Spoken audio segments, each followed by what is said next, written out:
Hi there, and thanks for joining us. I'm Alexis Rogers. We're getting right to our weather with temperatures already in the 60s and headed towards 70. John, this is Alexis certified weather. We're just over a week into the month, already seeing big differences, my friend. I know you. I mean, I know you like this weather. This is in the 60s already, 70 degrees, and it's not too windy out here, but these winds have really allowed these temperatures to kind of pop up a little bit higher than yesterday. And look at it out there, 62, gorgeous shot of downtown Minneapolis right there. Now those west-southwest winds are 10. Those are going to be significant. Where they're stronger, it's a little bit warmer. You can see Mankato already at 66, 65 in Rochester, 65 in Marshall. It is making it through the north. Look at Brainerd, 65 in Brainerd. And you can thank these southwest winds. That's the difference from today to yesterday. And it is actually from a cold front that's going to come through tonight. Usually you get a little spike in temperatures, but the cold front, it's not going to bring us a whole lot. There's about a 20% chance for rain this afternoon. We'll be hovering 68 to 70 degrees. Enjoy the warmth. We'll be tracking a chance for rain into Thursday in your full forecast. John, thank you. Well, new at noon, 3 members of the Minneapolis City Council are proposing pushing the date the new rideshare ordinance would take place. Right now, it's set to begin 3 weeks from today on May 1st. The new proposal would push that date to July 1st with hopes of giving the city and rideshare companies more time to prepare. Well, the extension is expected to be voted on at a city council meeting tomorrow. A Minneapolis community coalition is calling on the police department to end closed-door mediation of officer contracts, calling for more transparency. Because these are our families, these are our lives. You're patrolling our communities. We need to know what's going on, and your contract can be a vehicle for change. The group wants mediation to be open for public engagement. Back in November, a plan to offer police incentives in the form of bonuses failed after some city council members felt that they weren't included in the discussion. We have reached out to the Minneapolis Police Department for comment, but have not heard back just yet. Well, Hennepin County is now facing a lawsuit announced just 2 hours ago by former and current sheriff's office employees. They say their rights were violated while working under former Sheriff Steve Hutchinson. In 2022, an investigation found Hutchinson engaged in racist, sexist, bullying, and retaliatory behavior toward his staff. In a statement today, Hennepin County leaders say the county took prompt action to investigate the claims against Sheriff Hutchinson once they were notified. Well, right now, jurors in the case against Nicolay Mew, charged in a stabbing that left 1 teen dead and 4 others hurt, are hearing closing arguments. Soon, they'll begin deliberating on days of testimony. That includes hearing from the defendant himself. Michelle Beck brings us those moments. As prosecutors requested, the jury can now consider lesser charges if they don't want to convict Nicolay Mew of first-degree intentional homicide. We heard the defendant yesterday for the first time on the witness stand. Mew is charged with killing a teenager and trying to kill 4 other people on the Apple River. The 54-year-old detailed he was called names, couldn't escape from the position he was in, and was hit in the head 4 times, even on the rocks. Mew testified he lied to investigators after the stabbings. He said multiple times yesterday he couldn't remember. Did you not testify earlier that you lied about the knife? That I did. And that nobody else had a knife on the river except for you? That I lied about the knife. So it's impossible then for you to have twisted someone's arm and stabbed them with their own knife, right? I know that it's not right. It's not true. Court documents say the trial is supposed to last until Friday. In Hudson, Michelle Beck, KARE 11 News. Today, we know more about a young woman and a young girl and a boy who were found shot in an SUV at Rum River Park. Members of the community are paying their respects at the park where a memorial now sits. An elementary school in the area released a note to families saying a 3rd grader preschooler and their mother died and that the school would be offering support today.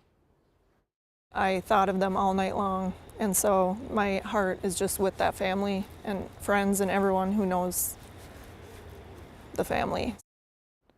The Anoka County Sheriff's Office has not released the names or ages of any of the 3 yet. The Biden administration is now creating the first ever federal standards on so-called forever chemicals in our drinking water. The new regulations require water utilities to filter out 5 types of PFAS that are found in half of the nation's drinking water. Just hours ago, EPA leaders talked about the reason behind the change. Folks, I want to be clear as a parent and clear as EPA administrator. There is no greater priority for me than protecting our children. The CDC says PFAS are found in the bloodstreams of 97% of Americans. They've been linked to a number of health issues, including cancer, heart disease, and reproductive problems. Well, we're keeping an eye on your budget as a new report shows higher than expected inflation in March. The Bureau of Labor Statistics shows prices jumped 3.5% last month. That's the highest jump we've seen in the past 6 months. Prices are up in most major categories, with the biggest increases in gas and housing. The latest news could impact the Fed's decision on when they will be starting to cut interest rates.